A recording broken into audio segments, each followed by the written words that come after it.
Welcome back to Champions of Care. We're focusing on Parkinson's disease today. And now in this segment, we're going to talk about treatment options. With me in the studio is Dr. Fredrick Junn. Welcome to Champions of Care, Dr. Junn. Thank you. Glad to be here. You're a neurosurgeon and head of Oakwood's Department of Neurosurgery, so you really know quite a bit about this topic. I like to think so. So tell us, how do you diagnose Parkinson's disease? Usually patients comes in with a complaining of tremor. That's, I think, most visible signs. But there are other components to make a diagnosis. In order to strictly qualify for diagnosis, you have to have a slowness, you have to have a rigidity, and you also have to have a imbalance, a gait instability. But you get them when they're advanced, so it's easy to make a diagnosis. But early on, you may have a just component of it. And so that requires a suspicion, but you really can't give them a diagnosis at that time. Is early detection a factor here? Early detection plays two roles. Unfortunately, we don't have a good way of slowing down the disease. And so early detection is important because the symptoms they present, many patients may end up getting treated for some other conditions that's masked or mimicked by Parkinson's. So even though some of those other conditions don't show up, maybe as obviously, you need to know if it's Parkinson's as early as possible. Right, because oftentimes I have seen patients who have a back surgery or complaint of back pain and leg pain. That could be manifestation of early Parkinson's rather than related to back problem. So that's where the diagnosis, I think, is important. So diagnosis takes some complexity, and so does, I would imagine, figuring out the treatment options. How do you figure out what's the best treatment course? Because I have seen many patients with it, I think I am somewhat attuned to the Parkinson symptoms. But usually you want to run the Parkinson treatment, which is medications, first, and see how it affects their presenting symptoms, such as back pain or leg pain. If they don't respond to treatment, then maybe you may go on to do this other treatments. Would the drugs slow the disease or suppress the symptoms?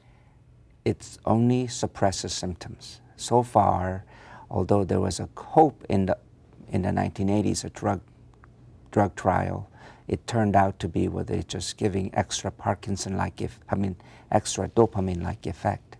And so far, there's no cure or slowing down. Is physical therapy in any way a component of treatment? In short terms, yes. Unfortunately, the benefit people obtain from physical therapy, unless they continue with those exercises, they wane very fast. So long term, unless you engage in ongoing exercise programs, physical therapy may not become much of a value. But short term, yes, I do notice dramatic improvement in patients. What about lifestyle changes? Are there some lifestyle changes that can help a person manage the disease? The most ones that we recommend are exercise program. I think patients who are actively engaged in exercise program, active lifestyle, I think they handle the symptoms of Parkinson's a lot better, and psychologically they're more stable. And then there's tidbits where people who drink coffee or who smokes actually have a protection against Parkinson's, but we don't go and recommend that type of treatment. That's a good thing. We never recommend smoking and coffee, but that must be comforting to some of your patients. I think it's just an interesting study. Somebody that followed up many patients and found correlation. I don't know if there's any cause and effect. Well, let's talk about some of these emotional issues, because this disease can be very emotionally distressing for the patient themselves and also for the people who love them. I've heard that there's a support group, a Parkinson's disease support group that you're involved with. Can you tell us about that and why it's a good thing? Sure. I think the emotional load, I think many times people overestimate and underestimate. Parkinson's disease itself is not early on that bad. People just have to recognize it, but ultimately it may make you disabled. And in the latter stages, it becomes quite burdensome for the patient as well as the caregivers. And so if you're faced with somebody with a chronic illness that is disabling, and you're the only one looking after the patients, it's very dark. I mean, you can see no ray of hope.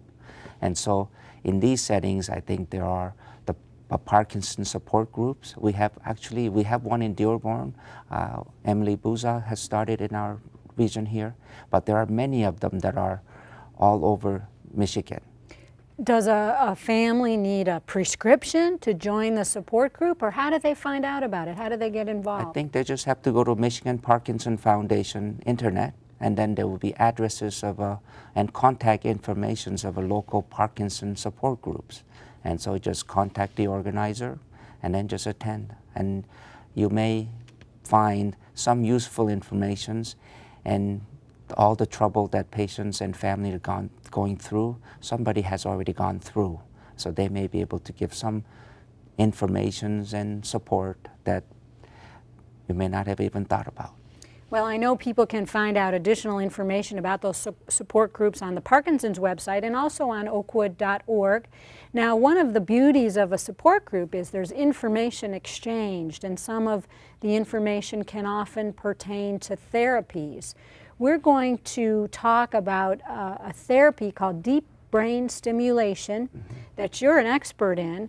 We're going to come back after a short break and have you explain to our viewers what is deep brain stimulation and how it might indeed help some patients who have Parkinson's disease. So we'll be right back to talk about that. Sure.